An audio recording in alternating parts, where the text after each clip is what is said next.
Hey everyone, it is day 10 of my Christmas in July challenge, and today we are going to be decorating this vintage Christmas playing card using the prompt of, drumroll, ornaments.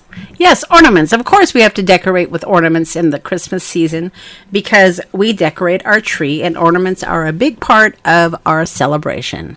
So as you can see, I have several little ephemera pieces, and I even have this cute little, I don't even know, just this cute little guy that I'm going to add to the card as well. I found him laying on my desk and I thought he would be a great addition to my layering. Alright, so I'm just going to go ahead and cover most of my card. There are a lot of hearts on this card because this is the number 10, but I'm going to go ahead and use a bigger ephemera piece from my Tim Holtz collection.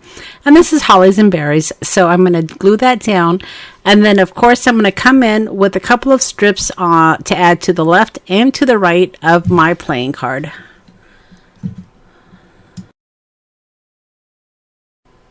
Now, as you can see, these are really long strips. So when I cut off part of the strip, I'm going to leave a little extra, and then I'm going to let it set and dry. But I did need to cut off part of that so I can add it to the other side of my playing card. And as you can see here, I'm going to slide this strip right under those holly leaves because I want to make it look like a layered effect. But when I started, I knew I wanted to cover most of those hearts, so that's why I had added the holly bush first, because I wasn't really sure what direction I was going to go in. But I can easily slip this strip right underneath the holly bush leaves with no problem at all.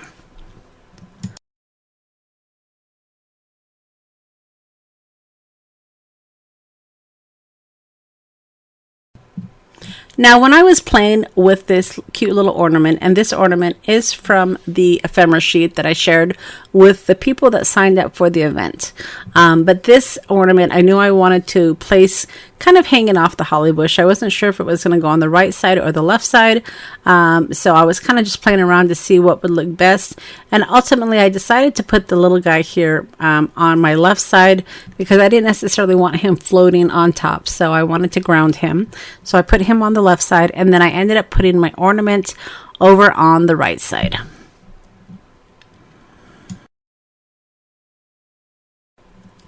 So once I had my ornament glued down, I wanted to go ahead and trim off the edges of my paper.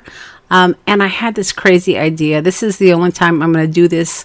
So the number 10 card is going to be kind of like that, you know, dollar bill that was a misprint. It's going to be a little bit wonky because you're going to see in just a minute here when I go to trim those pieces, those little green and gray striped pieces, I end up coming in with my crocodile.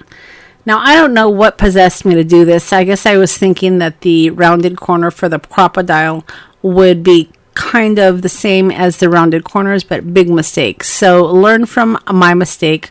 Do not use the crocodile on these cards because it doesn't look good at all. So once I finish with that major faux pas of my playing card, it still bugs me.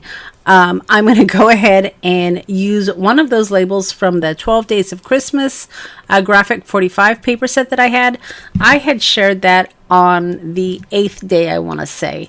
I had on my desk the little word called Christmas. So I thought, you know what? Let me go ahead and use up this little scrap here, and I will add it to the bottom of the card.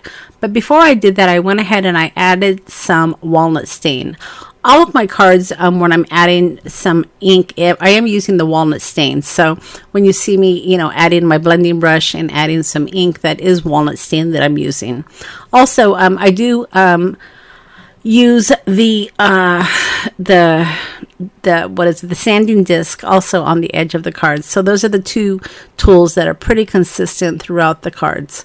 So here's that little 12 Days of Christmas label that I had, and as you can see, I'm just cutting around it to use the word Christmas, and I'll put that at the bottom of my card.